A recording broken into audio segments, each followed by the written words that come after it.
ang Church of God ng Biblia naging Roman Catholic Church. Ano ang logical na batayan nito? Si Simon, tinawag na Pedro, nakilala ng Pedro. Si Saul, tinawag na Pablo, nakilala ng Pablo. Si Jacob, tinawag na Israel, nakilala ng Israel. Therefore, batay sa premise o batayan na iyan, ang Church of God, tinawag na Roman Catholic Church, nakilala ng Roman Catholic Church. Objection. Sabi nila, hindi mabasa ng letra por letra sa Biblia na ang Church of God naging Roman Catholic Church. Sagot, hindi unawaing mali agad o hindi totoo kung ito'y hindi mabasa o nasulat ng letra por letra sa Biblia. Dahil hindi naman ang lahat ng pangyayari o history nasulat sa Biblia ng letra por letra.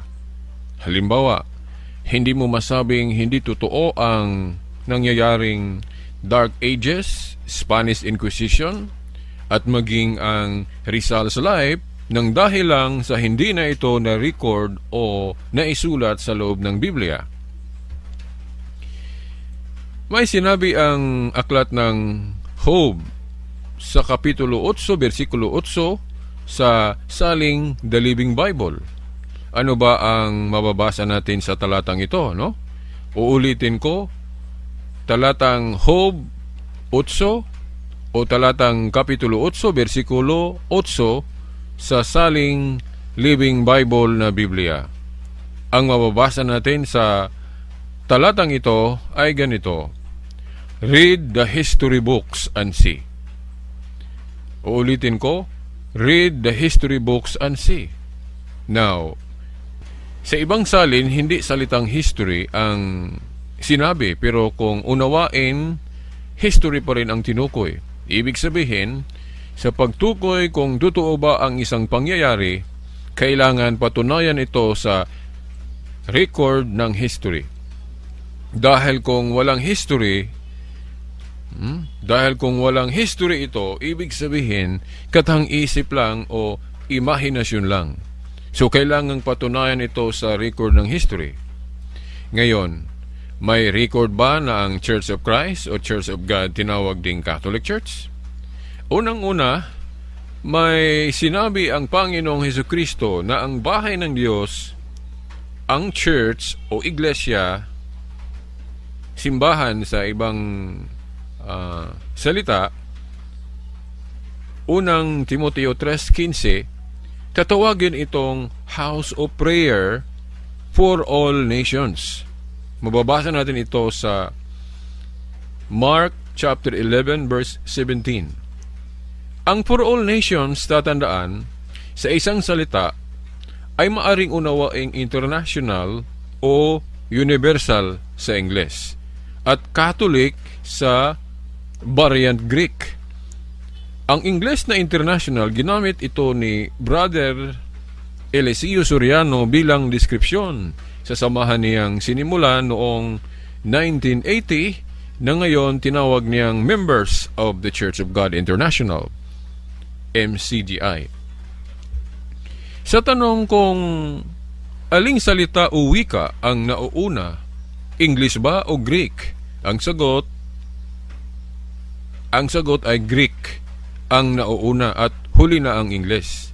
Dahil ang New Testament nasulat ito sa Greek, kaya mas nauna ang salitang Greek na Catholic bilang deskripsyon sa tunay na Church of Christ o Church of God.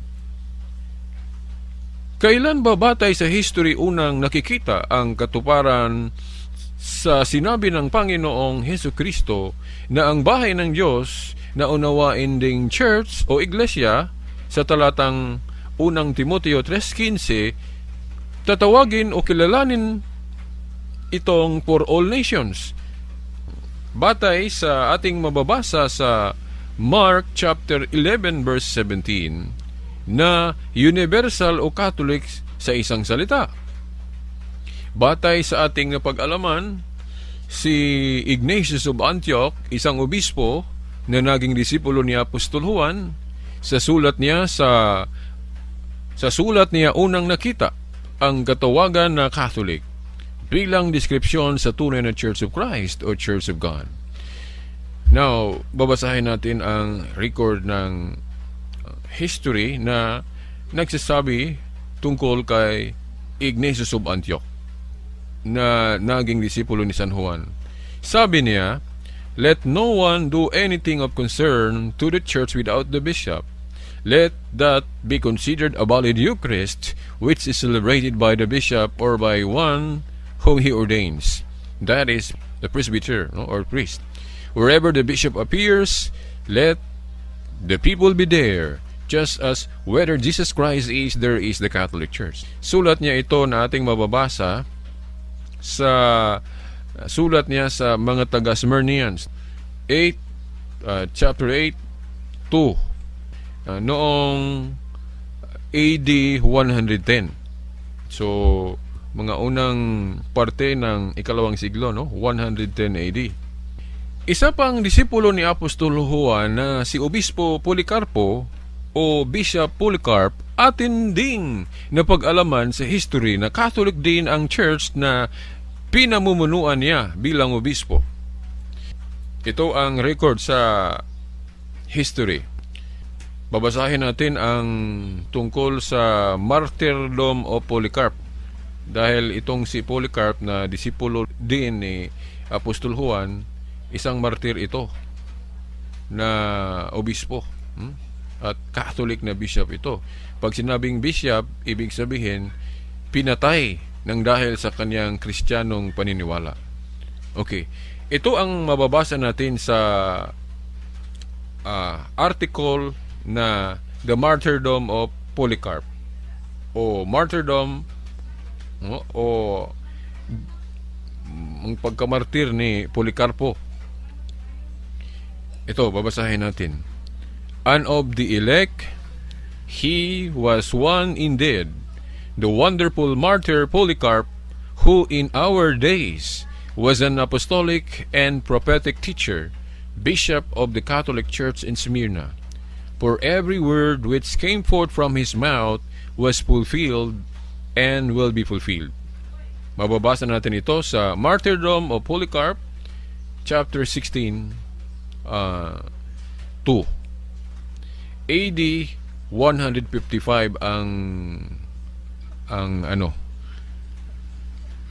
pitsa nito o ang year, noong 155 AD. So sa mga mid 2nd century, 155 AD. Now, dahil natawag ding Catholic ang Church of God, kaya tama ang record ng Grolier Encyclopedia na Catholic ang tunay na Church of Christ o Church of God batay sa history ng mundo. Ito ang mababasa natin sa aklat ng Grolier Encyclopedia, Volume 5, page 106. Sabi dito, Catholic Church, Greek Catholicos, universal general, term generally applied to the divine society founded by Jesus Christ and endowed by the outpouring of the Holy Ghost on the day of Pentecost. So, yan ang ating paliwanag na yung iba kasi hindi naniniwala sa Grolier nang sinabi ng Grolier na Catholic Church ang itinatag ng Panginoong Jesucristo. Dahil ang mababasa daw sa Biblia, Church of God o Church of Christ. Hindi nila alam na bakit naging Catholic Church dahil ang Church of God tinawag na Catholic Church dahil ang nature nito ay pang-universal. Universals in Greek Catholic. So therefore, ang Catholic Church at ang Church of God ay iisa lang. So tama ang Grolier Encyclopedia. Okay. Now, ipagpatuloy natin ang pagbabasa sa ating article na hindi pa natin na-edit ito. Binasa lang natin at ni-record. Akin lang ipagpatuloy ang pagbabasa. Kaya batay sa history ng mundo, ang Church of God natawag din itong Catholic Church. No, ibig sabihin, iisa lang pala ang tinukoy na Church of God at Catholic Church. Kagaya ni Simon, tinawag ding Pedro, ibig sabihin, iisa lang si Simon at Pedro. Si Saul na tinawag ding Pablo, ganun din, iisa lang si Saul na naging Pablo. Kahit na ako, tatlo ang katawagan ko, Silbert, Bobby at Veritas. Pero hindi ako tatlong tao, iisa lang ako. Kaya uulitin ko, ganun din. Ganun din ang Church of God, dahil tinawag din itong Catholic Church ayon sa history. Ibig sabihin, iisa lang pala ang Church of God at Catholic Church. Ngayon, bakit naman naging Roman ang Church of God o naging Catholic Church ayon sa history ng mundo? Okay. Ang sagot nito ay maaring mauunawaan natin sa pamamagitan ng halimbawa. Ang halimbawa nito ay ang tungkol sa pera natin sa bansang Pilipinas. Ang 500 peso bill halimbawa o kaya 100 peso bill ay maaari itong gagayahin ng mga taong hindi authorized na gagawa ng pera, no, sa ating bansa. Ang pera na magagawa nila sa mga hindi authorized sa paggawa ng pera, masasabi nating fake dahil hindi sila authorized, no, sa paggawa ng pera sa ating bansa. Dahil ayon sa batas ng Pilipinas, ang central bank lang nito ang authorized na makagawa ng genuine o tunay na pera sa ating bansa. Ngayon, ating tatandaan na ang fake na pera na ginawa ng mga hindi authorized persons, no, sa paggawa ng pera, kung ating tingnan ito, ay para din itong totoo dahil ginaya din ang name tag nito sa genuine na pera. Kaya ano ang gagawin ng ating central bank para hindi tayo mapeke o makatanggap ng fake na pera? Ang sagot ay dapat lalagyan ng central bank ang genuine na pera ng mga marks o marka, no? Palatandaan sa pagtukoy kung alin ang tunay o genuine na pera. Na ibig sabihin, hindi sapat ang name tag lang na 500 at 1,000 piso bill dahil ang dali lang itong gagayahin ng mga eksperto sa paggawa ng mga fake na pera. Ngayon, ganun din ang tungkol sa pagtukoy natin sa tunay na Church of Christ o Church of God. Hindi sapat ang name tag o pangalan nito dahil madali lang gayahin o kopyahin ang pangalan na nasa Biblia. Dapat maglagay din ng mga marks o mga marka ang mga authorized persons nito bilang mga palatandaan sa tunay na Church of God. At sino naman ang mga authorized persons ang maaring makagawa o makalagay ng mga marka o description bilang palatandaan sa totoong Church of God? Of course, katulad sa bansang Pilipinas, ang central bank lang nito ang binigyan ng authority sa paggawa ng tunay na genuine sa paggawa ng tunay o genuine na pera, no, sa ating bansa. Ibig sabihin, hindi ang kahit na sino na lang ang authorized, sa paggawa ng pera. Fake o peke na pera lang ang maaring magawa ng mga hindi authorized nito sa paggawa, no? Batay sa pinahiwatig ng Panginoong Hesukristo sa Biblia, ang mga apostol lang niya ang binigyan niya ng authority, no? Mateo kapitulo 18 versikulo 18. At si Pedro ang pinahiwatig niyang leader nito. Mababasa natin sa aklat ng Mateo chapter 16 verse 19. At Lucas kapitulo 22 versikulo 26 at Juan kapitulo 21 versikulo 15 hanggang 17. At dahil may papalit sa kanilang mga tungkulin, kung ito'y mababakante na, ayon sa history at Biblia, ang tungkulin ng mga papalit sa kanila ay tinawag na bishopric o bishop. Mababasa natin ito sa Acts chapter 1 verse 20. sa saling King James natin ito kinuha. Ito ang mababasa natin sa saling King James Version sa Acts chapter 1 verse 20. Ating babasahin. For it is written in the book of Psalms, let his habitation be desolate, and let no man dwell therein, and his bishopric let another take. No, ang tinukoy nito espesipikamente yung tungkulin ni Apostol Judas na nababakante. Na sabi dito, quoted ito sa Matandang Tipan, na kapag ang isang office o tungkulin mabakante, kailangan may papalit nito. At ang terminong ginamit sa tungkulin dito ng apostol na kailangang may papalit sa tungkuling ito, bishopric. So, ibig sabihin, ang mga kahalili ng mga apostol ay tinatawag na bishop or bishopric. No? Ang salin na kinuha natin ito, ang saling King James Version. No? So, bishopric. Na sa ating pagsusuri sa history, Roman Catholic bishops lang ang tunay na nakasunod sa authority ng mga apostol sa pamamagitan ng apostolic succession. Kaya Roman Catholic bishops lang ang maaring makalagay ng official descriptive names sa tunay na Church of God. Ang mga apostol sa kanilang panahon ay hindi pa sila nakagawa ng official conciliar description sa tunay na Church of God. Alalahaning sa panahon ng mga apostol, isang council lang ang kanilang nagawa, na ito'y tinawag na Council of Jerusalem. Mababasa natin ito sa Acts chapter 15 o Gawa 15.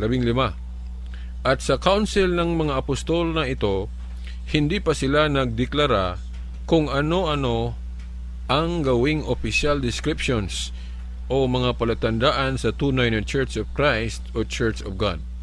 Tandaan natin iyan.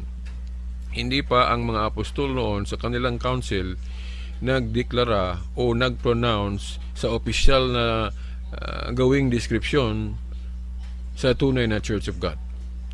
Dahil ang pangalang Church of Christ o Church of God, kahit na mababasa natin ito sa loob ng Biblia, dahil nabanggit ito ni Apostol Pablo, alalahaning hindi ito matatawag nating conciliar declaration o conciliar pronouncement, dahil hindi ito diniklara sa pamamagitan ng council o pagtitipon ng mga apostol.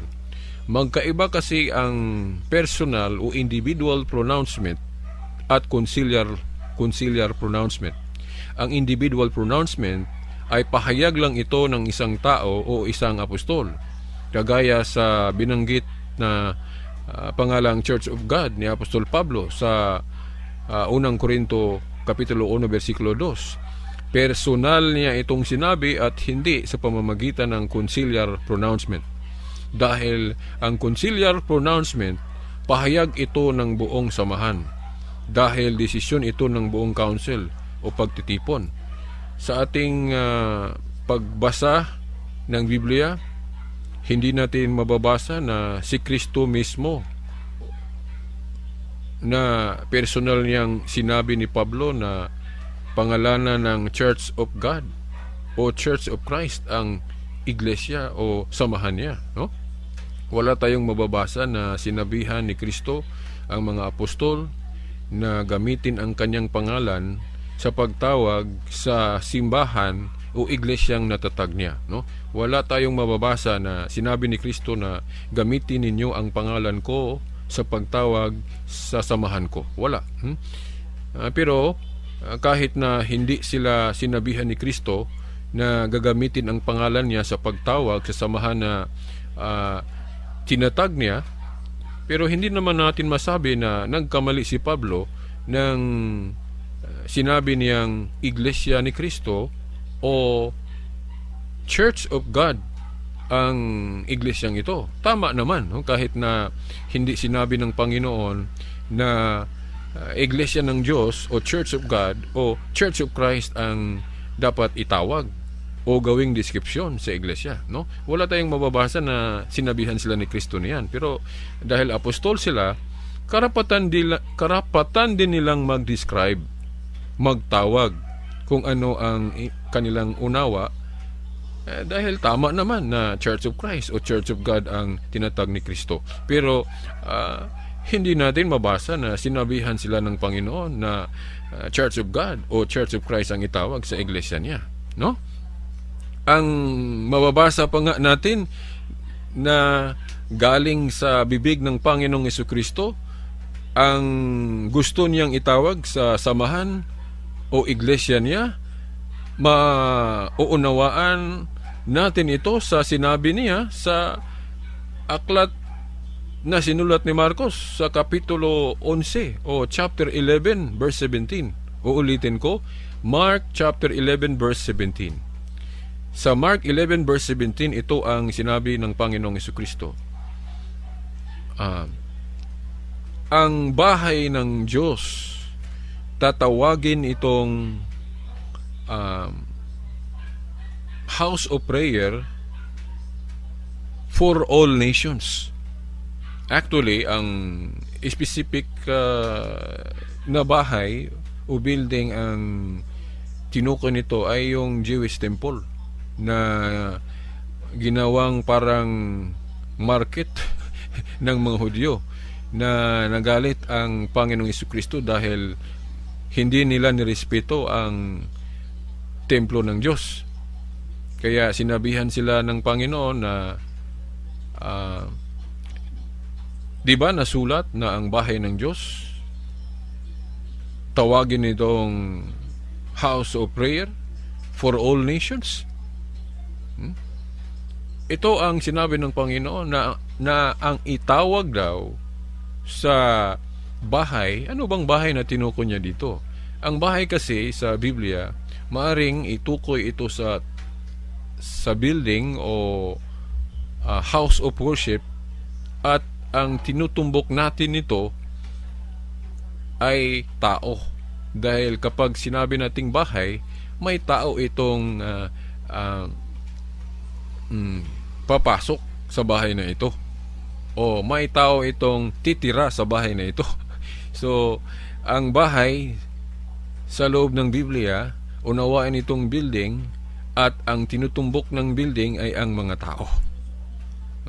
Mababasa natin ito sa sinulat ni Apostol Pablo kay Timoteo, na mababasa natin sa unang Timoteo 3:15, na ang iglesia, tao iglesia, tao, ang iglesia tinawag na bahay. Bahay. Yes. Bahay. So, ano ang sabi ng Panginoon na itawag sa bahay o iglesia ng Diyos? A house of prayer for all nations. So, ang house of prayer, pwede natin itumbok ito sa building dahil house of prayer naman ang building ng Diyos. At maarin din itong isalin natin o unawaing people of prayer. Ang mga tao ng Diyos o ang mga anak ng Diyos, ang mga anak ng Diyos na nagpipray. Dahil dapat naman ang nagawin ng mga kasapi o kaanib ng iglesia sa loob ng simbahan ay talagang ano ang gagawin nila doon, o ano ang gagawin natin sa loob ng simbahan. Magdasal tayo o sisimba tayo. Okay, so kung ating itanong kung ano ang itawag natin sa samahan o iglesia ng Panginoon, na siya mismo ang may gusto o galing mismo sa kanyang bibig ang gusto niyang itawag sa samahan o bahay ng Diyos o iglesia ng Diyos, ang gusto niyang itawag, hindi niya sinabing ang pangalan niya ang gagamitin. Of course, hindi naman mali dahil totoo namang iglesia ng Diyos, so iglesia ni Kristo ang samahan na dapat pasasakupan natin. Pero sa tanong kung galing ba sa Panginoon ang description na Church of God Galing ba sa kanyang bibig ito na ito ang itawag sa samahan niya? Hindi. May nabasa ba kayong talata sa Biblia na sinabihan ni Kristo ang mga apostol na gagamitin ang pangalan niya sa pagtawag sa samahan o organisasyon na sa organisasyon na ini-establish niya? O itinayo niya? Wala. Kaya lang sinabi ito ni Apostol Pablo na Church of God o Church of Christ dahil totoo naman. Pero sa tanong kung yung galing sa bibig mismo ng Panginoong Jesucristo ang gusto niyang itawag ay yung pinahiwatig niya sa Mark 11:17. Yon ang galing sa bibig mismo ng Panginoong Jesucristo. Ang bahay ng Diyos tatawaging for all nations. Ano ba ang for all nations sa isang salita? Kung gagamitin natin ang salitang Ingles, maaring ma-summarize natin sa isang salita ang for all nations sa worldwide, salitang English ang worldwide, ibig sabihin sa buong mundo, worldwide. At maari din itong international, English din yan, international meaning ibig sabihin lahat ng bansa, international. At maari ding universal. Ang universal mas broad, dahil pag sinabing universal, hindi lang dito sa mundo, hindi kasali na dito yung mga kaanib ng iglesia na wala na ngayon dito sa mundo, yung mundo na sa langit o sa purgatory ba, kasi universe kasi, di ba, yung kaharian ng Diyos hindi lang nandito sa mundo natin, kabilang na yung nandoon na sa langit o sa purgatory, ayon sa aral Katoliko na may purgatory, yung mga anak ng Diyos na kailangan pang linisin ang kanilang binalsin, yung hindi pa nila nabarayan na mga danyos nila, di ba? So mas fit yung universal, at English yan na termino. At kung tingnan natin ang history, ang naunang salita ay hindi English. Kaya masabi kong Catholic ang pinaka mas tumpak na description, hindi ang international at worldwide, dahil English lang ito. Tama naman yan, pero kung tuligsain natin ang description na Catholic, na ito ay Greek, dahil ang sa Greek Catholicos or Kataholos, na ang variant nito Catholic, na ginawa naman nating Greek English, di ba? Yung Catholic. So Catholic ang tumpak na original na description, hindi ang international. No, tandaan ninyo, si Eliseo Soriano, ang founder ng ang dating daan, iba-iba ang pangalan na ginamit niya. Pero sa huling nirehistro niya ay ang Church of God International. Di ba? Ito ang huling nirehistro ni kapatid o brother Eli Soriano sa SEC. Nirehistro niya ang MCGI, ibig sabihin Church of God International. Now, bakit dinagdagan niya ng international? Dinagdagan niya ng description na international dahil alam niyang pang-universal o pang-buong mundo ang Church of God. Di ba? So, ang tanong natin dito, bakit tutol sila sa description ng iglesia na universal o Catholic, na ang ibig sabihin nito synonymous naman o parang kagaya naman sa description na ginamit o dinagdag ni Eliseo Soriano sa kanyang pagrehistro sa samahan nila sa SEC, dahil dinagdagan niya ng salitang international ang Church of God. So ibig sabihin, naniniwala si kapatid o brother Eliseo Soriano na pangbuong mundo o international ang Church of God. So bakit tinututulan o tinuligsa nila ang deskripsyong Catholic sa pag-describe sa Iglesia ng Diyos na ang kahulugan nito ay masig katumbas ito sa international na ginamit na deskripsyon ni Eliseo Soriano? Ano ba ang ibig sabihin ng Catholic? Pang buong mundo o universal, at hindi lang dito sa mundo, dahil kapag sinabing universal, kabilang na dito ay yung nasa langit, dahil universe kasi. Diba? Universe. Yeah, bakit? So diyan sila naging inconsistent, diba? Sa hindi pa natin itutuloy ito, babasahin ko muna ang nandito sa article natin na hindi pa natin ni-edit kaya masyadong mataas. Nagpo-post lang tayo dahil may naisipan tayong i-insert. So kaya yun, masyadong hahaba ito.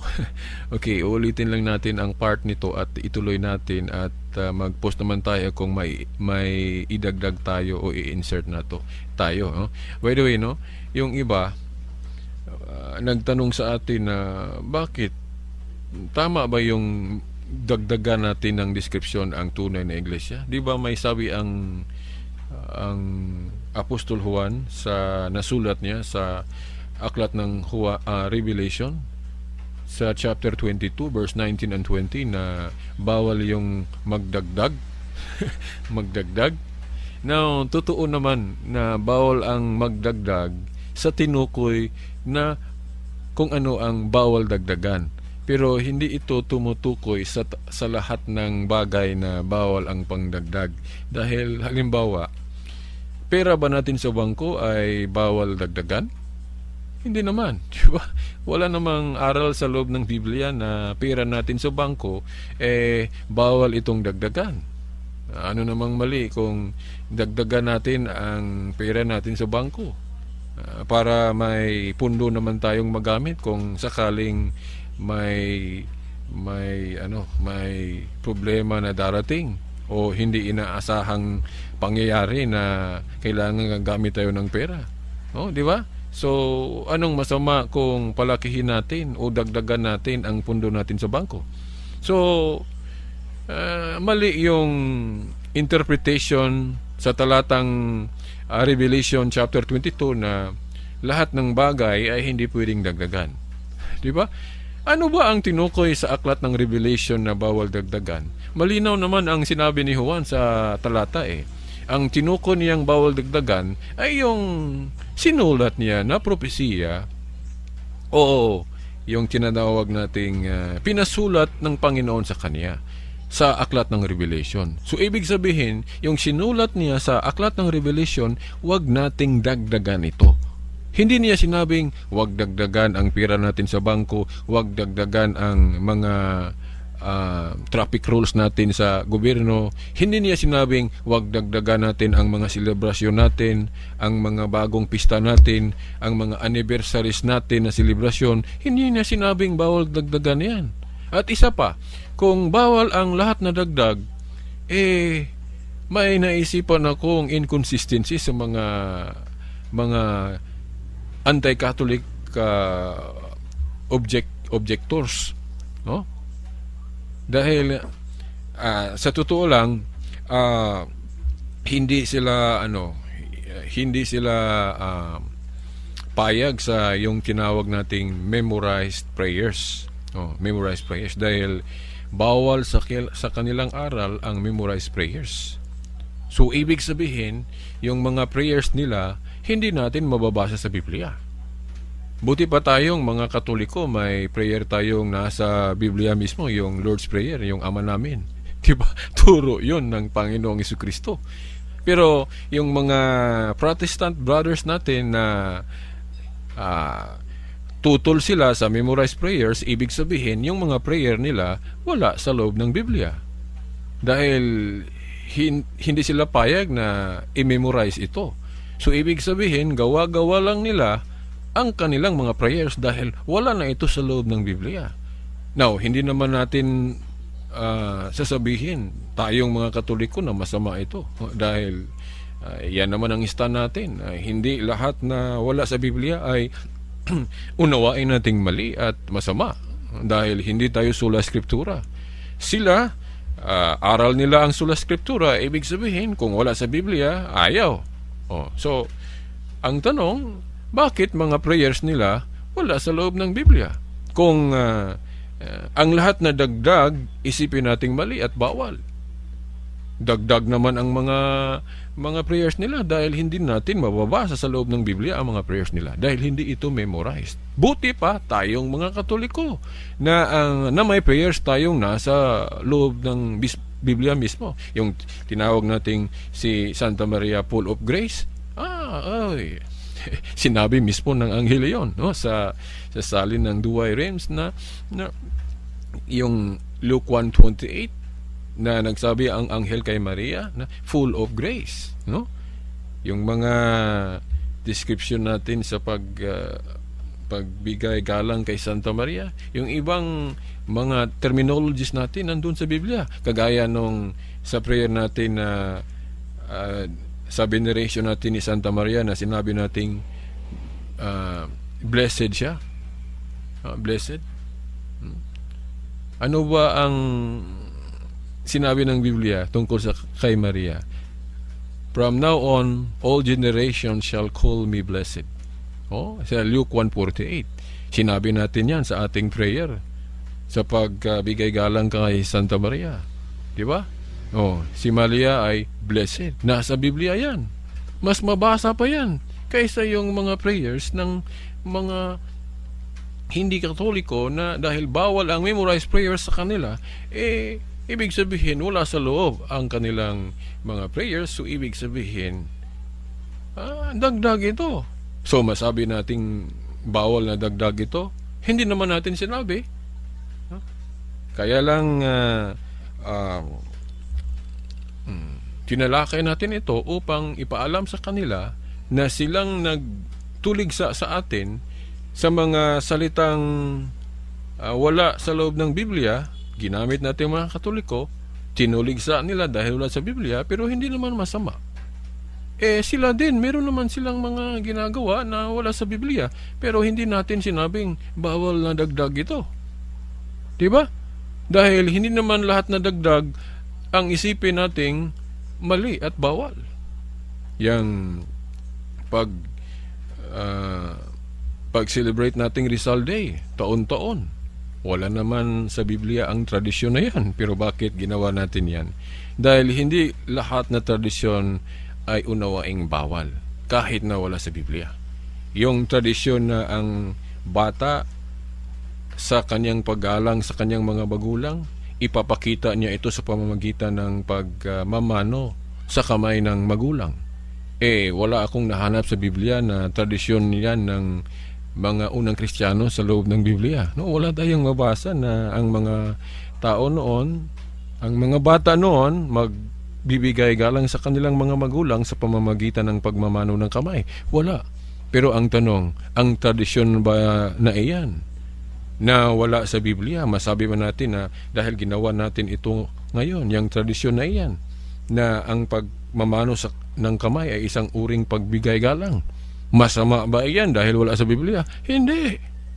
Yung pagsalute o pagbigay galang natin sa ating watawat, may mabasa bang tradisyon na nasulat sa Biblia na kailangan gagawin natin iyan? Wala.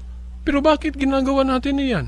Yung pagbigay galang sa ating watawat, na ang tradisyon na iyan hindi naman mahanap natin sa Biblia. Ibig sabihin, hindi lahat na tradisyon na hindi mababasa sa loob ng Biblia ay unawaing mali at masama. So yan. So tanong natin sa mga kapatid na hindi mga Katoliko, ulitin natin, lahat bang hindi mabasa sa Biblia na mga ginagawa natin, unawaing mali at bawal? Yung mga ginagawa natin ngayon na maghahayag tayo ng mga salita ng Diyos sa pamamagitan ng radyo, telebisyon. Ganun ba ang mga apostol noon? Wala, dahil wala pang radyo at telebisyon noon. Pero masabi man nating bawal yun dahil hindi pa nagawa ng mga apostol noon yan? Hindi. Ibig sabihin, hindi lahat na dagdag ay bawal. Dahil yung telepono, radyo, telebisyon, internet, dagdag na iyon. Hindi lahat na dagdag bawal dahil may mga dagdag ang mundo na makatulong pa ito. Katulad nitong internet at radyo at telebisyon. Dagdag na ito dahil sa panahon ng mga apostol, wala pa sila nito. Ginamit ngayon natin dahil naniniwala tayong magagamit natin ito para ma-spread ng maigi ang mga salita ng Diyos. So yan. So wag na ninyong gagamitin yung aklat ng Revelation, yung sinabing bawal ang dagdag, at gagamitan na natin yan sa pagtuligsa sa mga dagdag na hindi naman sinukoy ng Biblia na pinagbawal yun. No. Katulad na yung devotion natin o pray na rosary, wala naman tayong sinabi na dinagdag natin yan sa sulat ni Pablo sa Book of Revelation, di ba? Wala namang salitang rosary na dinagdag sa sinulat ni Juan sa Book of Revelation. Hindi natin dinagdag ang salitang rosary sa sulat ni Juan. Kung may rosary natin iyon, separate yun. Hindi yon kabilang sa tinukoy na bawal na dagdag. No, wala tayong mabasa sa Biblia na bawal ang rosary, di ba? Wala. Ang ipinagbabawal lang yung dasal na katulad ng mga pagano, yung paulit-ulit na walang kabuluhan. At yung paulit-ulit naman, hindi naman pinagbawal ng Biblia kung ang inuulit-ulit natin yung mga salitang may kabuluhan. Dahil sa Biblia, hindi bawal na uulit-ulitin ang mga salitang may kabuluhan. Ang mga salitang walang kabuluhan lang ang ipinagbabawal. At yung mga inuulit-ulit ng Katoliko na mga prayer, mga salita, walang ni isa nitong ipinagbabawal sa loob ng Biblia. Dahil kung halimbawa yung Lord's Prayer na inuulit-ulit ng Katoliko, kung sasabihin ninyong bawal yun, parang sinabi ninyo na nagkamali ang Panginoon, dahil sino bang nagturo ng prayer na Ama namin? Ang Panginoong Jesucristo. So masabi ba nating walang kabuluhan ang prayer na yon na itinuro ng Panginoong Jesucristo? Wala. Okay, now babasahin natin itong article na hindi pa natin na-edit at para mag-conclude na tayo dahil masyadong mahaba na yung sinalita natin. Almost 1 hour na ang ating pagsasalita. At pasensya na parang impronto ito, may sulat dito na inihanda natin, hindi pa na-edit at may dinagdag tayo, so pasensya na sa mga stammering. Okay, ang importante lang siguro natin ngayon yung makuha ninyo ang punto natin. At sana logical naman ang mga sinasabi natin para makatulong sa inyong pag-unawa naman sa ating pananampalataya. Na sa ngayon maraming mga maraming ginawang paglulubog.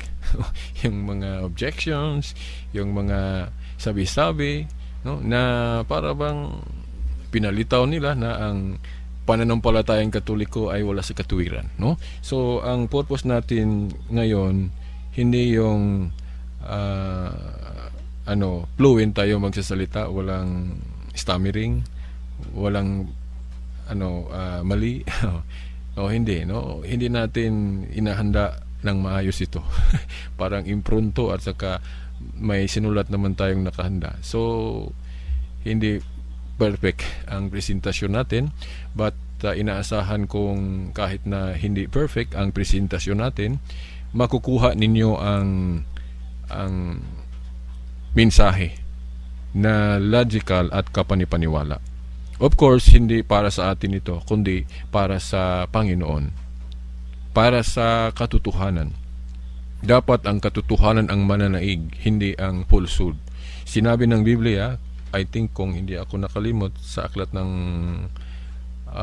Juan chapter 8, if hindi ako nakalimot, verse 32 sa chapter 8 sa Juan, na ang katotohanan ang makapagpalaya natin galing sa falsehood. So ang falsehood kasi, hindi natin alam na nagkakamali tayo. Hindi natin alam na may inisip tayong para natin tama yon, pero mali pala, no? Yung tinatawag nating honest mistake natin, no? So hindi naman tayo guilty kung honest mistake ang nagawa natin, di ba? Pero a mistake is a mistake, di ba? So dapat ma-corrected ang mistake, no? Di ba? So ito ang pakay natin, no? Ito ang pakay natin. Now itutuloy ko lang, no? Ang mga apostol sa kanilang panahon, ituloy ko ang pagbabasa sa ating article na hindi pa natin ini-edit. Tandaan na ang mga apostol noon sa kanilang panahon ay hindi pa sila nakagawa ng official conciliar description sa tunay na Church of God, no? Alalahaning sa panahon ng mga apostols, isang council lang ang kanilang nagawa, na ito'y tinawag na Council of Jerusalem, Acts 15. At sa council ng mga apostol na ito, hindi pa sila nagdeklara kung ano-ano ang gawing official descriptions o mga palatandaan sa tunay na Church of Christ o Church of God. Ang pangalang Church of Christ o Church of God, kahit na mabasa ito sa loob ng Biblia, dahil nabanggit ito ni Apostol Pablo, alalahaning hindi ito matatawag nating conciliar declaration o conciliar pronouncement dahil hindi ito diniklara sa pamamagitan ng council o pagtitipon ng mga apostol. Magkaiba kasi ang personal o individual pronouncement at conciliar pronouncement. Ang individual pronouncement ay pahayag lang ito ng isang tao o isang apostol. Kagaya sa binanggit na pangalan ni Pablo na Church of God sa unang Korinto 1:2. Personal niya itong sinabi at hindi sa pamamagitan ng pagtitipon o konsilyo. Yung tinatawag nating conciliar pronouncement. Hindi conciliar pronouncement iyon dahil siya lang ang nagsabi. At hindi naman mali, no? Dahil ang conciliar pronouncement, pahayag ito ng buong samahan. Dahil desisyon ito ng buong council o pagtitipon. So, tandaan, no?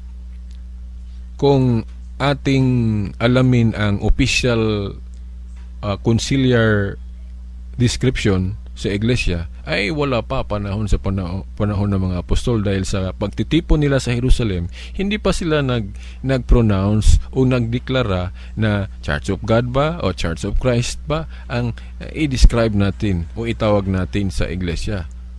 Hindi. Sinabi lang yon ng mga apostol sa kanilang mga sulat, pero hindi sa pamamagitan ng council. Hindi sila nagsabi sa council ng Jerusalem na ang opisyal natin ang gawing pangalan ng iglesia ay yung Church of God o Church of Christ o Born Again o ano-ano. Hindi sila nagsabi sa Council of Jerusalem. Dahil yung pagbigay ng o conciliar description ng iglesia, huli na itong nagawa. Katulad sa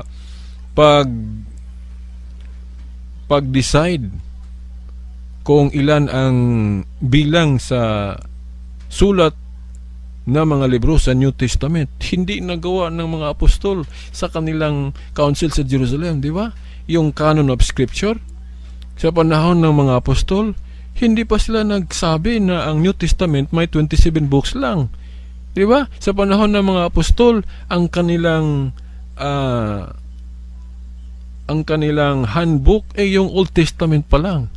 Dahil yung sulat ng mga apostol, nagsulat sila sa mga ano na yon, mga 50 AD, 48 ba, yung 50, at hindi pa na bookbind ito o na-gather. Di ba? Sa napag-alaman natin na nagkaroon tayo ng opisyal na bilang dahil ginawa ito ng mga bishops. Di ba? Sila ang nag-decide kung ilan lang ang inspired sa New Testament. Di ba yung sa Council of Hippo, 393 AD. Council ng mga Catholic bishops yun, di ba? Yung Council of Hippo, 393 AD, ika-4 na siglo. Yung diniklara nila na ang New Testament, 27 books lang, at kinumpirma naman nila yung Old Testament na may 46 books.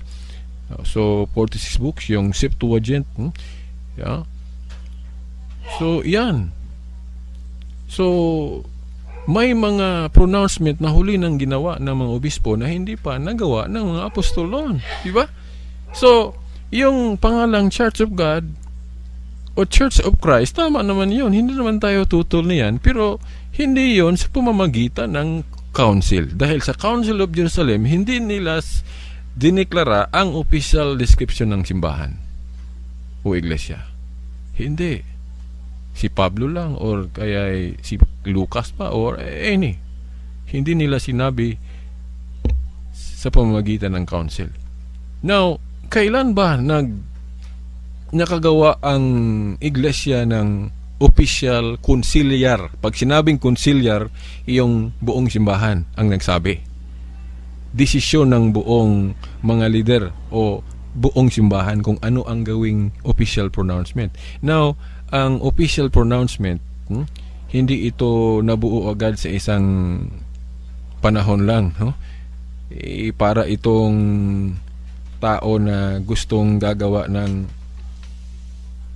sasakyan, tapos kasi limitado ang pera niya, so hindi niya binili agad yung lahat ng mga spare parts. So inuna niya siguro yung wheel o ligid o gulong o anong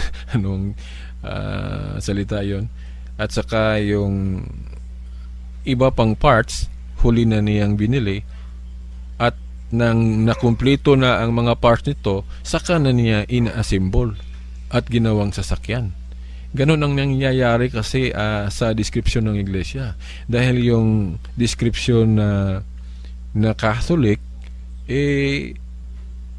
sinabi na ito noon ni Obispo Ignacio. Siya ang unang gumamit nito. Di ba? Bilang katuparan sa sinabi ng Panginoong Jesucristo na tatawagin itong for all nations, na ibig sabihin universal o Catholic. Di ba? Sinabi ni Bishop Ignatius yan, disciple o disipulo ni San Juan.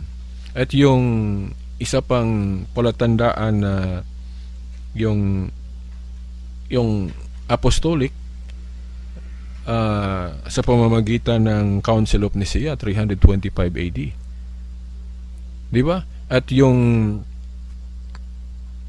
yung palatandaang Roman sa Council of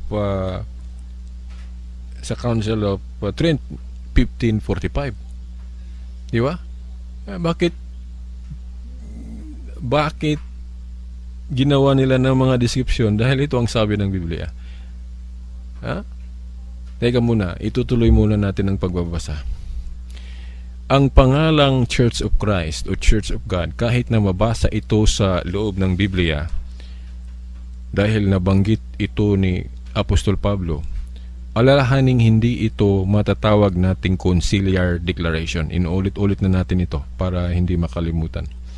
Hindi ito matatawag nating conciliar declaration dahil sabi lang ito ng isang tao o isang apostol, hindi sa pamamagitan ng council. Di ba? Ang individual pronouncement ay pahayag lang ito ng isang tao o isang apostol. Kagaya sa binanggit na Church of God o Church of Christ ni Apostol Pablo sa loob ng Biblia. Personal niya lang itong sinabi at hindi sa pamamagitan ng konsilyo o pagtitipon.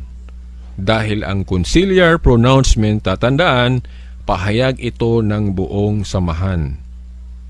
Dahil desisyon ito ng buong council o pagtitipon. Tinawag itong official declaration ng iglesia o simbahan. Di ba? Kagaya nung official list ng kung sino ang bubutuhan ng mga INC ni Felix Manalo. Di ba? Sa pamamagitan yon ng council o pagtitipon. Hindi yon sabi lang ng isang ministro. No. Ang gagawin nila, magtitipon sila. Kung alin ang gagawin nilang official na ito ang tinig sa buong iglesia. Hindi sa isang ministro lang o executive minister lang. Hindi. Dahil ang official declaration, magawa lang ito, resulta lang ito sa isang council o pagmi-meeting. Yung sulat ba ni Pablo sa gawa at sino pang nagbigay pangalan sa iglesia? Council ba yun? O isa-isa lang sinabi nila iyon? Yung born again, yung Church of God, Church of Christ, ano pa? Yung mga description sa loob ng Biblia. Paiba-iba yun, di ba? Pero hindi yun masabi nating conciliar pronouncement dahil isang apostol lang o ibang apostol lang ang nagsabi, hindi sa pamamagitan ng pagtitipon.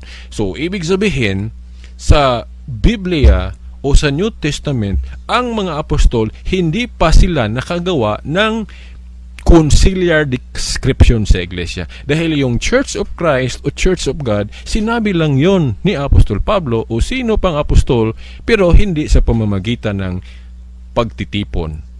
Nasa pagtitipon kasi ang paggawa ng opisyal na stand ng simbahan. Hindi ito magawa sa sabi lang ng isang miyembro o sa isang minister, kahit na executive minister. Di ba? O isang leader. Dapat mag-usap. Kung ano ang desisyon, yun na ang opisyal. Kagaya sa nangyaring council sa Jerusalem. Yung buong desisyon nila, yun ang opisyal. Hindi yung deliberation lang sa debate. Isa-isa. Hindi yun. Ang opisyal ay yung result. Kung ano ang result. Kagaya sa ating eleksyon, yung may partial tayo, hindi pa official. Yung buo na, official na. Ganyan. So, yung sinabi ni Eliseo Soriano at saka ng iglesia na Church of Christ, iglesia ng Diyos, hindi naman tayo tutulad noon. Pero yung official o conciliar description, ang gumawa lang nito ang mga successor na ng mga apostoles. Dahil sa panahon ng mga apostol, hindi pa sila nakagawa ng official description of the church. Pag sinabing official description of the church, iyon ay sa pamamagitan ng council o pagtitipon. Kaya mahalagang ating respetuhin ang desisyon ng mga council. Ano ba ang biblical foundation nito? Yung binding and loosing. Kapangyarihan ito ng Diyos. Pagbabawal at pagpapahintulot, yun ang binding and loosing. Kapangyarihan ito ng Diyos na ibinigay niya sa kanyang iglesia. Unang binigyan niya nito ang Prime Minister o Vicar of Jesus Christ na si Peter. Mababasa natin ito sa Mateo Kapitulo 16, versikulo 19. Sa lahat ng mga apostol, si Pedro lang ang sinisingle out sa pagsasabi, Pedro, what you bind and loose, kung ano ang ipagbawal at pahintulutan mo, ipagbawal at pahintulutan rin sa langit. Kapangyarihan yan ng Diyos na ini-extend, ibinigay niya sa binigyan niya ng susi, si Peter. Kaya tama ang sinabi ng Katoliko na among the 12 apostles, si Peter ang chief dahil siya lang ang isiningle out sa pagbigay ng kapangyarihan sa binding and loosing. Of course, dahil hindi naman nag-iisa si Apostol Pedro sa pamamahala sa iglesia, dapat isabi rin ng Diyos yung kapangyarihan sa buong mga apostoles. Dahil para kasing Supreme Court yung samahan ng mga apostoles. Pag sinabing Supreme Court, hindi isang tao lang yan binuo. Maraming tao, may mga justices at isang chief justice. Yan ang Supreme Court. Ang mga apostolos naman, Supreme Court ng Iglesia. Diba? At si Peter ang chief dahil siya ang sininggle out sa pagbigay ng authority sa binding and loosing. Dahil yung ibang mga apostoles, huli na yon. Yung sila na ang lahat sinabihan ng Panginoon sa Matthew 18:18, huli na yon, di ba? Una yung Matthew 16:19 na si Peter lang ang sinabihan na kung ano ang ipagbawal at ipagpahintulot mo, Pedro, ipagbawal at ipahintulot din sa langit. Matthew 16:19 yan. Una yan. Si Peter ang sinabihan yan. Pero dahil alam ng Diyos na ang pamamahala ay para itong Supreme Court, na hindi lang si Peter ang gagawa nito, magpapalakad, may mga kasamahan siyang apostoles, kagaya ng Supreme Court, hindi lang Chief Justice, may mga kasamahan siyang Justice, pero may Chief. So si Peter ang Chief, at yung ibang mga apostoles kasama niya sa pagbabinding and loosing, pagpahintulot at pagbabawal. Kapangyarihan ng mga apostoles niyan. At alalahanin, sa konsilyo nila sa Jerusalem, hindi pa sila nag-binding and loosing. Hindi pa sila gumawa kung ano ang official na itawag sa iglesia. Kaya, huwag tayong mag-rely lang sa nagawa ng mga apostoles sa kanilang panahon. Dahil kahit yung pagtitipo nila, hindi nila kini-Christianize lahat ang kanilang deklarasyon noon. Dahil halimbawa, yung pagbabawal nila sa pagkain ng dugo, hindi yon universal teaching ni Jesus Christ. Dahil sa universal teaching ni Jesus Christ sa gospel, yung Mark 7, hindi tinuro ni Christ sa universal teaching niya. Pag sinabing universal, para sa lahat, di ba? Pang-universal kasi ang aral ng Panginoon. Sa aral niya, hindi niya pinagbawal ang pagkain ng dugo. Pero sa Council of Jerusalem ng mga apostol, hindi naman ang Prime Minister ang nagsabi, kundi yung isang apostol lang, si James. Siya ang nagsabi na ipagbawal pa rin ang pagkain ng dugo. Pero hindi yon Christian prohibition. Dahil sa Christian teaching, kailangan doon nakabase sa teaching ni Jesus Christ. Dahil hindi si Moses ang mediator sa New Covenant, kundi si Jesus Christ. So dapat aasa tayo sa aral universal kay Jesus Christ, dahil yung kingdom ni Jesus Christ, yun ang pang-universal, hindi yung kang Moses. Sa aral ni Kristo, hindi ipinagbawal ang pagkain ng dugo. Ang dugo pa niya, ipakain niya. San Juan 6, mabasa natin na ang dugo niya at katawan niya ay dapat kainin natin at inumin. Di ba? So, yan. So, Council of Hippo diniklara kung ilan ang bilang ng mga libro ng New Testament at tinanggap naman ng mga Adventist, Iglesia ni Cristo, born again, dahil naniniwala sila na ang New Testament 27 books lang. Hindi ito nagawa ng mga apostol sa council nila sa Jerusalem. Basahin mo ang Council of Jerusalem kung nagdeklara o nagpronounce na ba sila kung ilan ang bilang ng mga libro sa New Testament. Dahil sa panahon ng mga apostol, yung handbook nila wala pang New Testament. Dahil yung New Testament ginawa pa nila at hindi pa nag-gather. Di ba? Sino ang nagpapatuloy sa gawain ng simbahan? Ang mga bishops na. Dahil ang mga Catholic bishops na, successor ng mga apostol, kahalili ng mga apostol, sila na ang gumawa ng official description. Yung tinatawag nating conciliar description sa iglesyang tinatag ni Kristo. Tandaan, ang unang pinili na description ng mga obispo, hindi ang pangalan ng Panginoong Kristo. Bakit?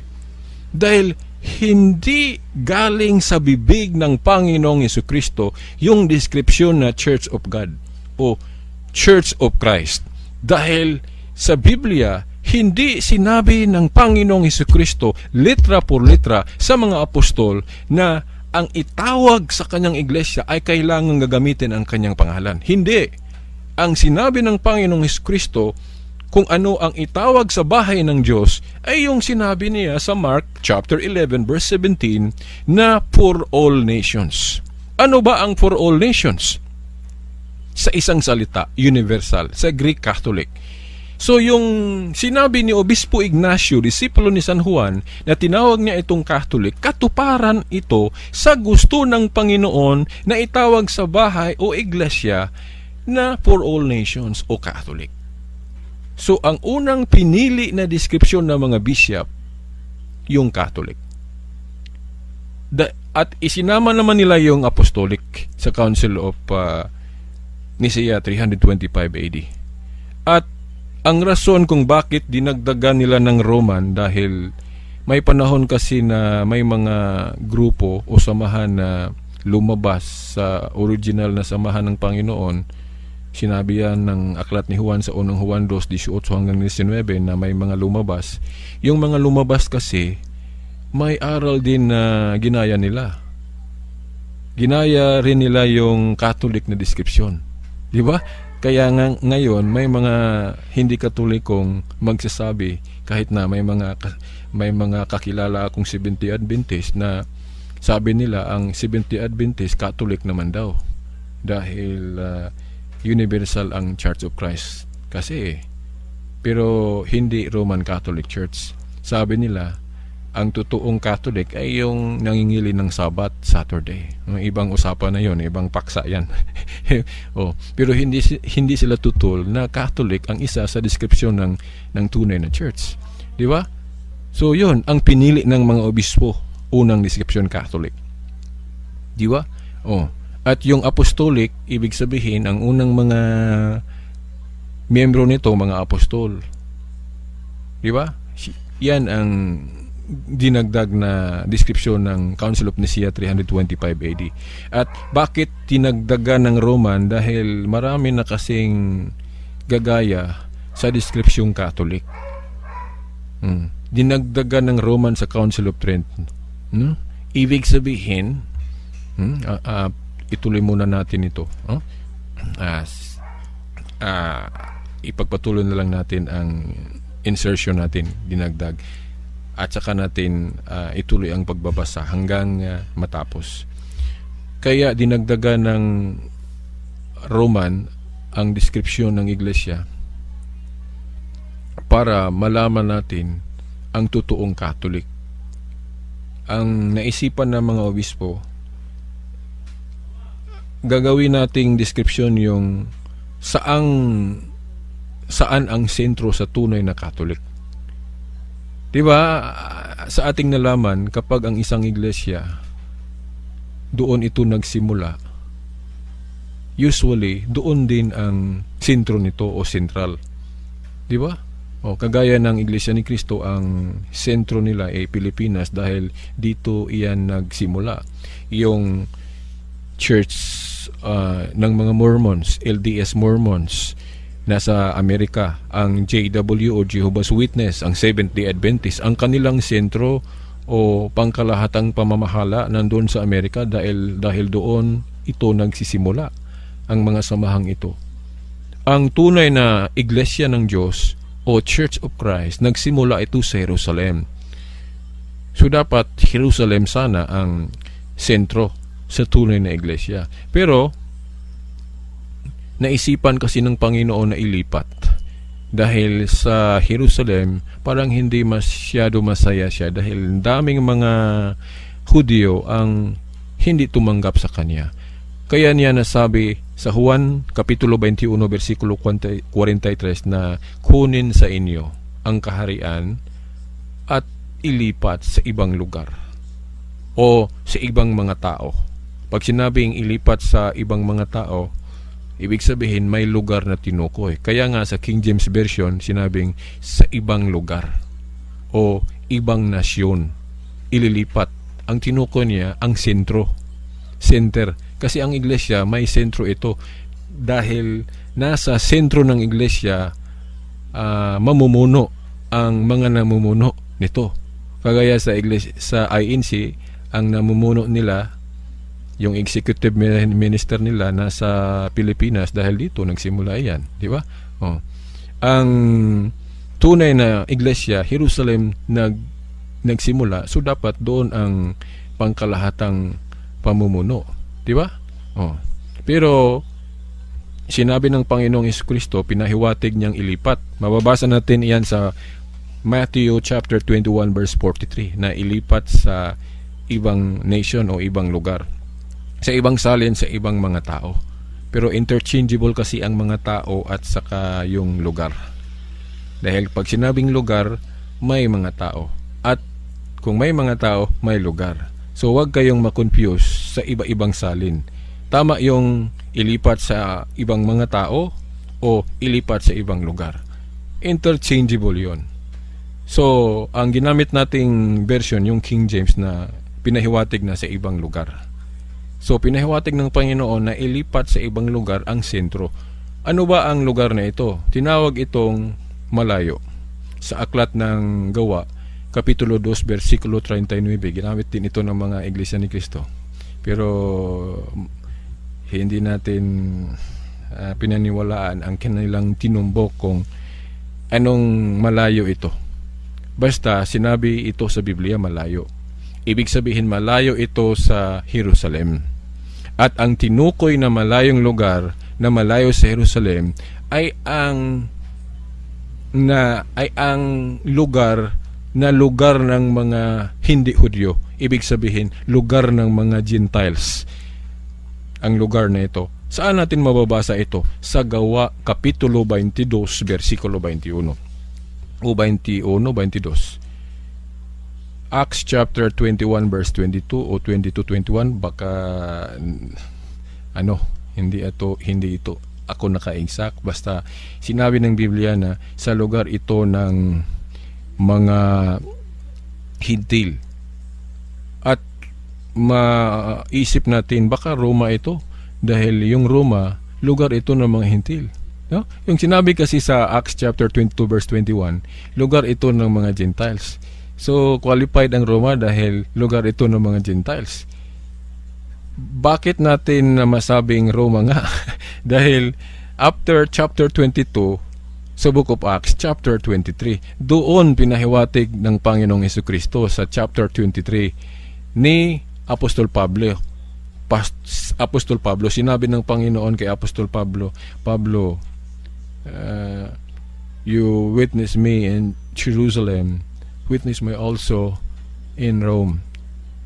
Ang tinukoy ni Kristo na lipatan sa sentro ng iglesia ay ang Rome, dahil sabi niya, from Jerusalem witness also, ibig sabihin i-evangelize din ng Rome. Imagine, mga kapatid, sa lahat ng ibang mga lugar na naabutan ng iglesia, only Rome parallel Jerusalem. Saan mabasa natin iyan? Acts o Gawa, Kapitulo 23, versikulo 11. Acts 23, verse 11. Ang tinumbok ng Panginoong Jesucristo, pinahiwatig niyang sa lugar ng Roma ilipat ang sentro. At paano natin masisigurong Roma nga ang nalipatan? Dahil sa Roma na natupad yung sinabi sa hula na sinabi ng Panginoong Jesucristo sa Mateo 21:43, na ang lugar na ito bubunga ng marami o bubuga ng malaki ang iglesia. Diba? Kung basahin natin ng Roma Kapitulo 1. Okay. So, yan. Natupad sa Roma ang sinabi ng Panginoon na sa lugar na ito bubunga ng marami ang iglesia, no? Mateo 21:43. Kung babasahin natin ng Roma 1 o Roma chapter 1 verse 6 to 8, na ang paniniwala o ang paniniwalang Kristiyano na nakarating ng Roma, na preach daw ito sa buong mundo. So kung ating unawain yan, parang prophetic na bersikulo yan, dahil sa Acts, yung Romans chapter 1 verse 6 to 8, sinabi yung paniwalang Kristiyano na narinig daw ng buong sanlibutan. Na yung panahon na yon hindi pa naka-spread sa buong mundo ang Christianity, di ba? Pero bakit sinabi sa talatang iyon?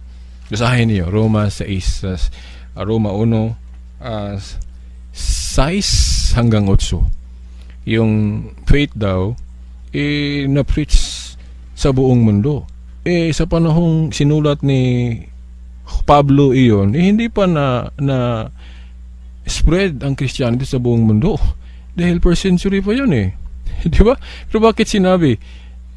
Dahil yun ang mangyayari sa kinabukasan. So ibig sabihin prophetic yung sinabi ni Pablo sa Romans chapter 1, 6 to 8 na universally declared ang faith from Rome. So ibig sabihin sa Roma nga natupad yung pagbubunga ng marami sa iglesia kahit na nakaranas ito ng matinding pang-uusig sa pamumuno ng mga malupit na emperador pagano katulad ni Nero. Wag kayong ma-confuse kasi may mga hindi Katoliko na sabihin nilang hindi ganoon. Katoliko, yung Catholic Church ang gumawa ng masama, yung pagpapatay ng mga Kristiyano. No, hindi ganoon. Baka ang tinuko nila yung Inquisition. Iba yung Inquisition sa Christian persecution. Kung tingnan natin ng history, yung sa first century, unang siglo, yung pinersecute ni Emperador Nero o pagan emperor, Catholic Christians yung pinersecute niya, inuusig. Yung tinukoy ng ibang religion na ang mga Katoliko may pinapatay, iba yun, yung siguro ang tinumbok nila yung Inquisition. Iba yun. Yung Inquisition, hindi yun 1st century, 3rd century, 4th century. Yung 1st century, 2nd century, ang simbahang Katoliko ni persecute. Ano ba yun? Inuusig ang Catholic Church. Yung Inquisition na yung mga Katoliko na mga Kastila na namumuno sa Inquisition, huli na yun. Yung ang simbahan lumaki na, at dahil lumaki may mga abuses na, may mga membro na itong mababait, meron ding masama. Di ba? At saka sa panahon na yon, yung iisa o may pagkakaisa ang yung Spanish state at saka yung church. May union kasi yon. So kaya hindi ma-perfect kasi yung mga kasamahan ng iglesia, maging leader man o pare, may mga hindi naman faithful. Kaya hindi natin masabing pure o malinis ang iglesia sa panahon ng Inquisition. Meron talagang mga abuses. Ang pinatay sa Inquisition hindi mga Kristiyano kundi mga heretics. Ano ba yung heretics? Yung nagpapanggap na Catholic o Christian pero actually kaaway. Yung hindi talaga Kristiyano. Ang purpose nila yung gusto nilang magiba ang simbahang Katoliko. Especially yung mga tao na gusto nilang magiba ang Catholic dahil may unity ito, united kasi ito sa state ng Spain na may mga malulupit naman at yun ang mga masabi nating dark ng simbahang Katoliko na totoong may mga hindi magandang history ang Catholic Church. Yun naman ang tinukoy ng Panginoong Jesucristo sa Biblia kasi nang hindi pa ang araw ng paghuhukom, ang kaharian niya dito sa mundo mahaluan ng mga damo dahil napasok ito ng demonyo. Basahin ninyo ang Mark 13 ba yun? Mark o Mateo? I think Matthew 13:24 to 30 na may mga damo at trigo ang kaharian ni Kristo dito sa mundo nang hindi pa ang araw ng paghuhukom. So, hindi perfect. Sa hula nga ni Jeremias sa Jeremiah 5:26, nilarawang ang daming masasama sa bayan ng Diyos. Di ba? Ano ba ang bayan ng Diyos sa Bagong Tipan? Ang simbahan. Marami daw masasama. So, huwag kayong ma-confuse na sa huling mga araw na sa panahon ng Dark Ages, hindi talaga malinis ang iglesia. Even until now, hindi pure.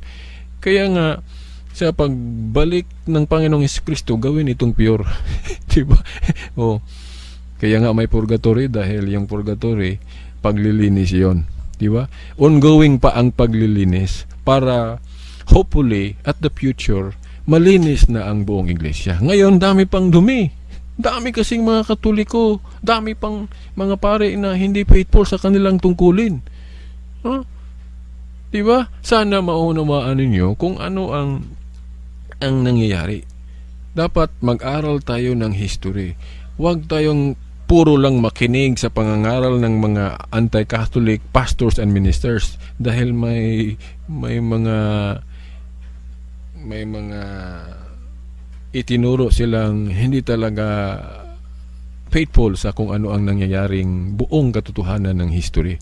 Kagaya yung kasi parang iniisa nila yung Christian persecutions at Inquisition. Hindi yun pareho. Yung Christian persecution, totoong ang mga Kristiyano ang pinatay. At Katoliko yan dahil nangyayari sa unang siglo. Wala pang Iglesia ni Cristo at Protestant sa panahon na yun. Catholic lang. Unang siglo, ikalawa at ikatong siglo, Catholic Christians lang ang nandun. Oh, pinesercute, no? Ano yun? Ano yung persecution? Sa Tagalog? Nilulutos? O anong term ba yun? Yun. Yung sa Inquisition, totoong hindi tayo magmamalini. Sa persecution, may mga abuses talaga ang nangyari sa loob ng simbahan. Especially yung united ang Spanish government at ang church. So, hindi natin gusto yan. Hindi natin gusto yun. At may sa ibang paksa natin, kung tatalakayin natin ang Inquisition, ipaliwanag natin kung ano talaga ang dapat nating gawing konklusyon kung bakit nangyari yung Inquisition. Hindi lahat puro masama iyon. May magandang rason din iyon kung bakit nagawa iyon. Ang isang clue natin kung bakit may magandang aral o may magandang reason din nangyari yung Inquisition yung defense sa Christianity. Dahil yung heretics, may mga heretics kasi na gusto nilang wasakin ng simbahan. Simbahan ng Diyos. Yeah? Hindi lang natin sabihin ang pangalan ng grupo dahil para siguro baka magalit sila, hindi nila matanggap. So, hindi ko lang sabihin kung anong mga tao yun. Hindi yon Kristiyano. So, sila yung hindi Kristiyanong grupo na gusto nilang mawasak ang Christianity, yung Catholicism, kaya may mga kasamahan silang nagpapanggap na Kristiyano daw, Catholic daw, para ba yung tinawag nating spy. Yun may mga heretic na ganun. Nag-ispipiya sila para makapenetrate sila sa simbahan at kung may time silang mawasak ang simbahan, gagawin nila. So, natakot yung ilang mga Katoliko na ganun ang mangyari. Kaya, ang Pope pumayag na gagawa ng Inquisition. Ang mga Inquisitor, mga pare, sila ang magtumbok kung sino ang mga heretics. At tapos, yung punishment na capital punishment, yung patayan, hindi yun punishment ng simbahan. Punishment yun ng civil government ng Espanya. Iba kasi ang government to state at simbahan. Ang punishment, ang pinakamalaking punishment sa simbahan, yung excommunication lang o tiwalag. Yung death sentence sa estado yun. Tingnan niyo sa history kung sino ang executioner sa pagpatay. Hindi yung simbahan, yung Spanish government. Siguro masabi ninyong yung mga miyembro ng Spanish government, mga Katoliko din yun. Yan, tama. Pero nagawa nila ang pagpatay hindi in the name sa simbahan. Dahil hindi punishment sa simbahan sa panahong yon ang death. Only tiwalag o excommunication. Ang death sentence, punishment yon ng gobyerno. Kasi ang natakot kasi sa mga heretics, hindi lang ang simbahan, pati ang gobyerno ng Espanya. Dahil ang gusto ng mga heretics na mawasak ang simbahang Katoliko at ang government ng Espanya. So parang nagkakaisa ang simbahan at Spanish government na kung paano hadlangan ang masamang pangarap ng mga heretics. Yun. So ganito, dahil sa simbahan sa panahon ng Panginoong Jesucristo bawal na yung patayin agad, so ang punishment ng simbahan excommunication lang. Kung may death man sa state na yun o human government na yun. So yun. So ang magandang reason ng Inquisition na makuha natin yung defense lang. Dahil kung nanalo ang mga heretics sa pakay nilang wasakin ang simbahan, siguro ang Katoliko, ang Christianity hindi magiging dominant sa mundo natin. Sa panahong yun, di ba? Oo. Siguro Islam ang naghahari sa buong mundo. So, yan. Ang siguro hindi detalyeng informasyon. Sinabi ko na lang o dinagdag ko na lang yan para malaman ninyo ang totoo kung bakit may Inquisition. Hindi lahat puro masama ang nangyayari sa Inquisition. May maganda naman. Yung masamang nangyayari sa Inquisition na cool pa rin sa simbahan, naggumawa naman ng apology ang simbahan noon pa. Ilang popes na ang gumawa ng apology. Dahil tao naman tayo, hindi naman tayo perfect sa mundong ito, no? Saan ang perfectness? Doon na sa langit o sa new heavens and new earth. Diba? So ipagpatuloy natin ang pagbabasa nito. Okay? At tatapusin na lang natin kung may hindi pa tayo nasabi sa ibang pagkakataon na lang, dahil nakita ko dito ang record natin 1 oras na at 27 minutes. So lampas na ng 1 oras. So babasahin na lang natin to conclude ang article na hindi pa natin na-edit. Ang pangalang Church of Christ o Church of God, kahit na mabasa ito sa loob ng Biblia, dahil nabanggit ito ni Apostol Pablo, alalahaning hindi ito matatawag nating conciliar declaration o conciliar pronouncement, dahil hindi ito diniklara sa pamamagitan ng council o pagtitipon ng mga apostol.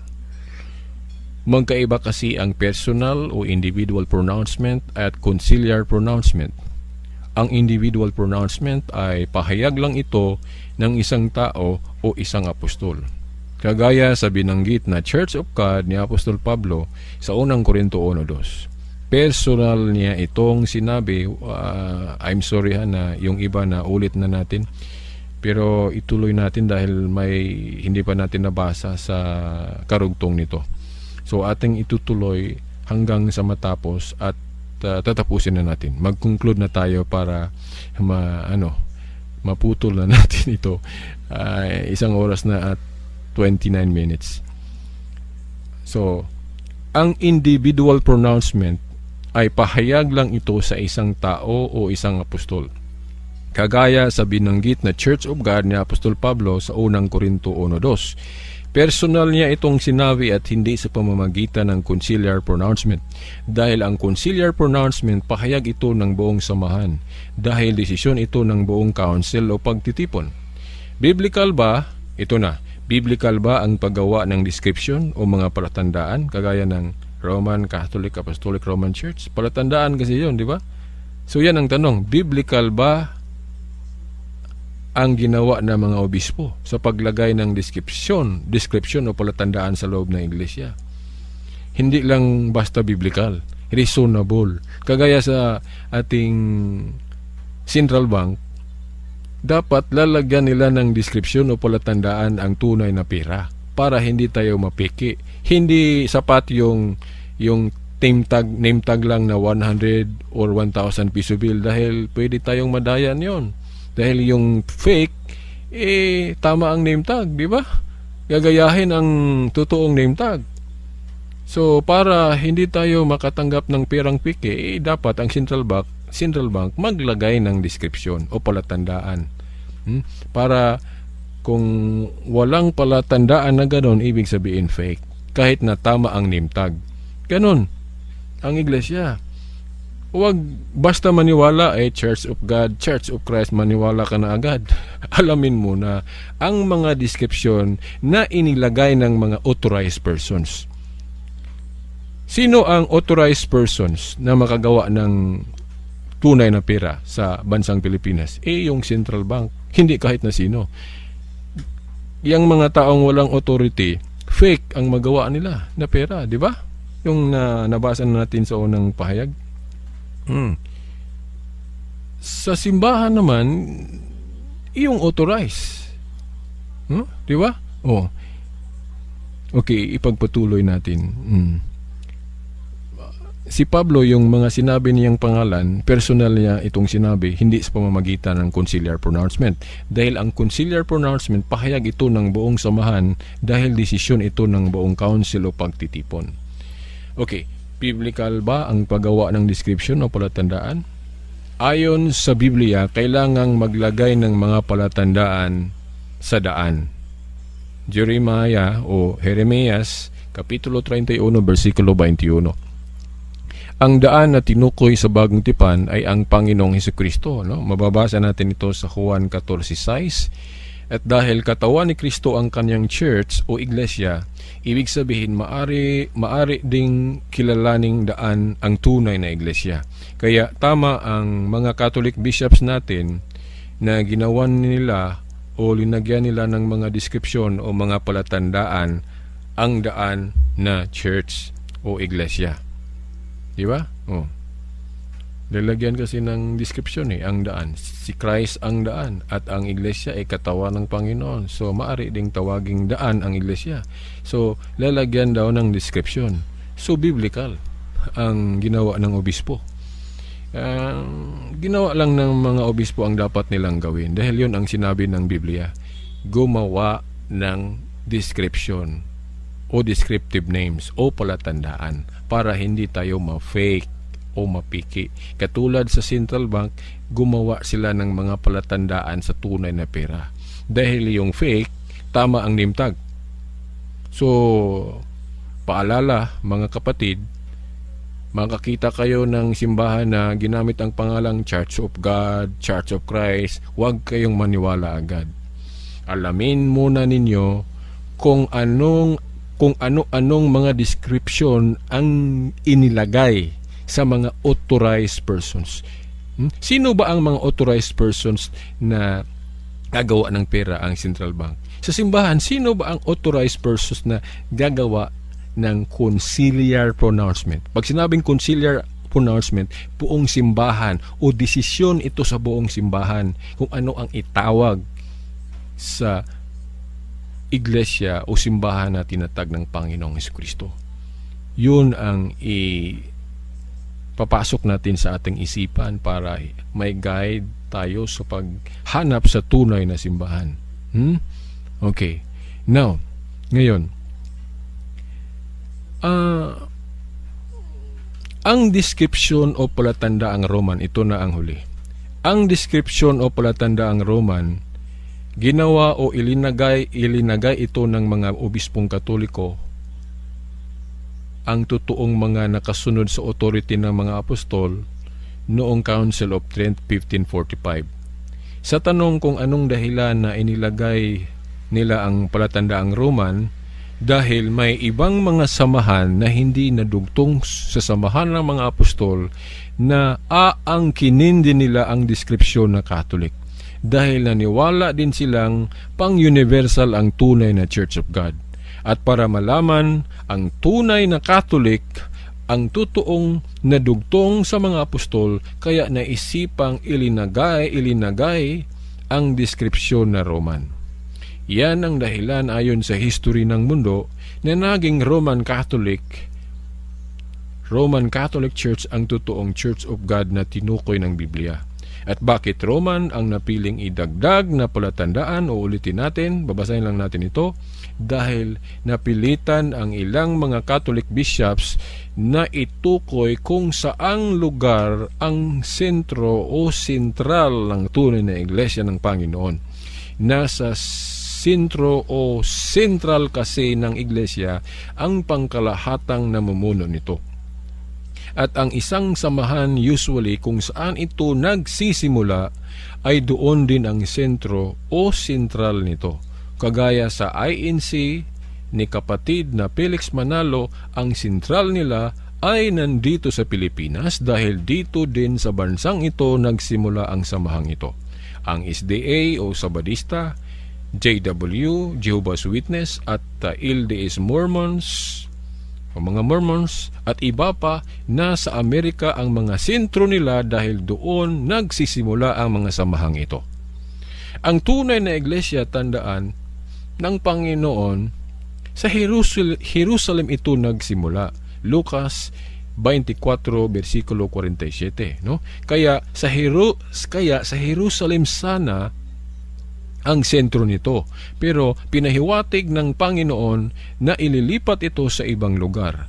Mababasa natin ito sa Mateo 21:43, na sa malayong lugar daw ito, gawa 2 versikulo 39, at sa lugar ng mga hintil, gawa 22:21. Tinukoy ng Panginoon na ito ay sa lugar ng Roma, gawa 23:11, at natutupad nga sa lugar ng Roma dahil sa lugar na ito nagbubunga ng masyado ang Iglesia. Roma 1:6-8. No, inuulit-ulit na natin ito dahil ito ang aktual na nakasulat. Kasi yung kanina, yung insertion natin, no? Nagpasya tayong ituloy ang pagbasa kaya na-repeat o naulit natin. Pagpasensya na lang, no? Siguro kaya natin ginawa ito na ulit-ulit natin para hindi ninyo makakalimutan. Okay, yun, no? At natutupad nga sa lugar ng Roma dahil sa lugar na ito nagbubunga ng masyado ang Iglesia. Roma 1:6-8, na ayon sa hula na sa lugar na ito bubunga ng marami. Mateo 21:43. At ayon sa aklat ng Ancient and Medieval History, the church founded by Christ began to spread victoriously in the Roman Empire in spite of the greatest difficulties. Natupad nga sa Roma kahit na nakaranas masyado ng matinding pang-uusig ang Iglesia sa lugar na ito, sa kamay ng mga paganong malulupit na emperador, katulad ni Emperador Nero. So kaya naging Roman Catholic ang tunay na Church of Christ o Church of God dahil nasa lugar na ng Roma nalipat ang sentro o sentral nito, kung saan ang pangkalahatang namamahala nito. Ang lugar kung saan namumuno ang office o tungkulin ni San Pedro, ang mga popes o mga santo papa na ngayon. At kailan ba nabubuo ang katuparan sa hula ni Jeremias na maglagay ng mga deskripsyon o mga palatandaan sa tunay na daan ang Iglesia ng Diyos noong First Vatican Council 1870, nang opisyal nilang ina-assemble ang mga deskripsyon o mga palatandaang One Holy Catholic Apostolic Roman Church. At bakit mga obispong Katoliko ang gumawa nito at hindi ang mga pastor at ministro ng ibang mga samahan sa relihiyon?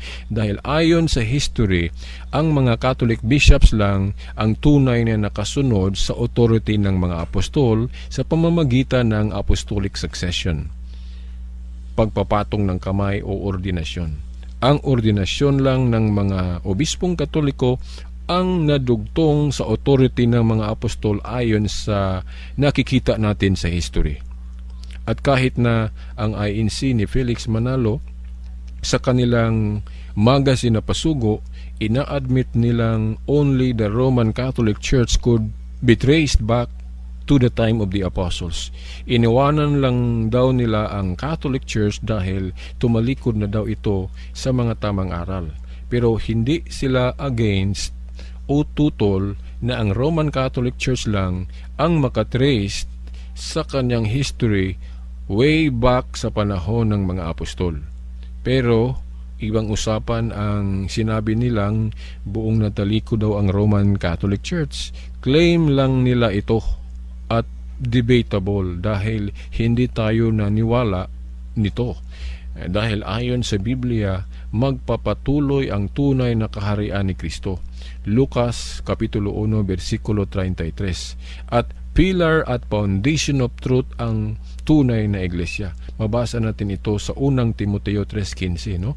Pillar at foundation of truth ang iglesyang tinatag ng Panginoong Jesucristo. Masabi bang foundation of truth ang tunay na iglesia kung ito'y buong matalikod? Hindi. At saka yung promise ng Panginoong Jesucristo, hindi magigiba ang tunay na iglesia. Mateo 16:19, Mateo 7:24 hanggang 25. Matibay ang iglesyang natatag sa ibabaw ng bato. Diba? Hindi ito buong mawawala. Diba? So yung aral na buong natalikod ang iglesia, parang ginawang liar si Jesus Christ. Ano bang liar sa Tagalog? Sinungaling? Parang ginawa nilang sinungaling ang Panginoong Kristo sa sinabi niyang ang iglesia niya ay matatag. Dahil sabi ng mga ministro ng Iglesia ni Kristo, natalikod o nawawala daw ang unang iglesia dahil buong natalikod. Kung totoo iyan, paano yung mga sinabi ng Panginoong Kristo? Yung Lucas 1:33 na magpapatuloy. At yung bahay o iglesia na matatag sa ibabaw ng bato, hindi magigiba. Paano ma-reconcile yun? Hindi. Actually, kaya nila nasabi na natalikod ang unang iglesia ni Kristo na naging Katoliko dahil hindi nila nauunawaan ang ibang mga aral nito, katulad sa mga rebulto, Santo Papa, Purgatorio, dahil hindi kasi sila nag-trust sa magisterium, ang official teachers. Kasi ginawa nilang basihan yung private interpretation. Hindi nila pinaniwala ang may final arbiter ang pagbabasa ng Biblia. Hindi kahit na sino ang final arbiter.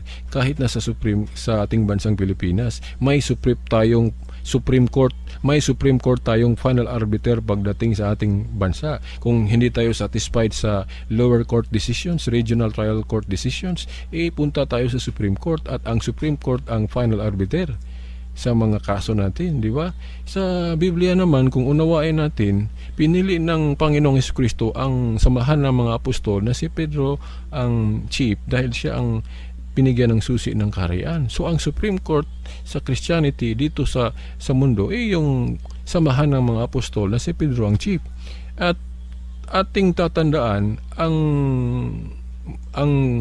office nila o tungkulin nila, kung mabakante, may kahalili ito. Katulad sa ating Supreme Court, may successor ang Chief Justice at yung ibang mga samahang justices, kung mabakante, may mga successor. History will show us ang successor ni Peter yung mga popes. Ang successor naman ng ibang mga apostol, yung mga Catholic bishops, kasama na ang cardinal dahil yung mga cardinal, obispo din yun.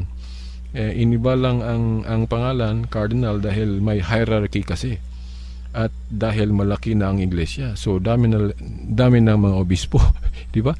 Hindi katulad sa panahon ng mga apostol na ang chief, ilang apostol lang ang kasama niya. Pero sa growth ang paglago kasi sa iglesia, dadami ang miyembro. So impractical naman kung ilang obispo ang ating ordinahan.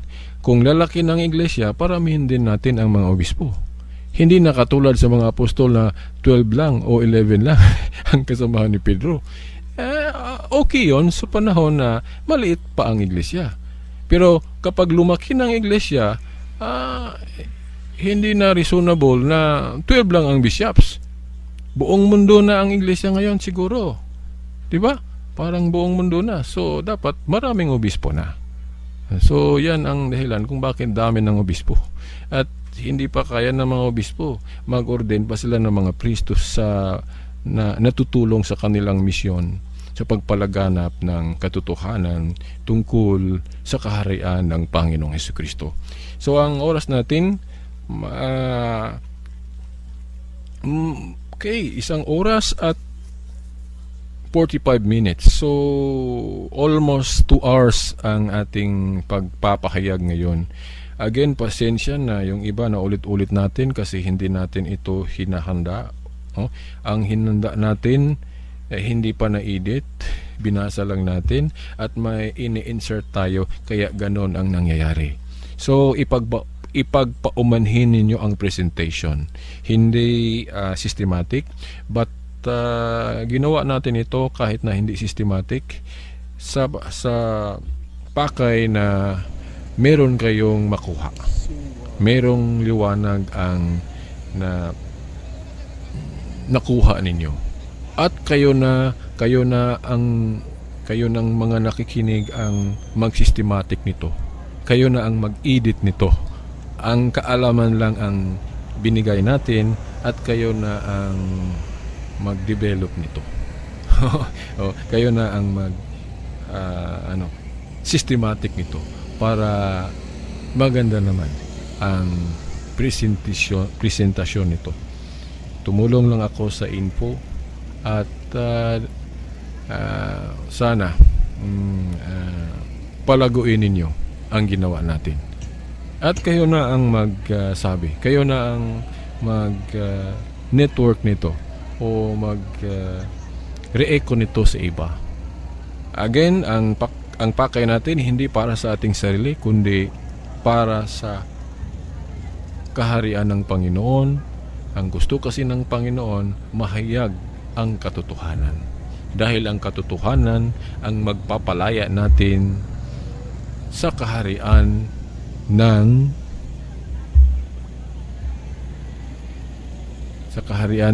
falsehood. Ano ang falsehood? Kamalian. Ang daming mali kayon ang naghahari sa mundo. Dapat makorek natin ito. So hanggang sa susunod, ito ang iyong lingkod, kapatid na Silbert Dundoyano Sr. alias Veritas. To God be all the glory. Sa ngalan ng Ama, ng Anak at ng Espiritu Santo. Amen.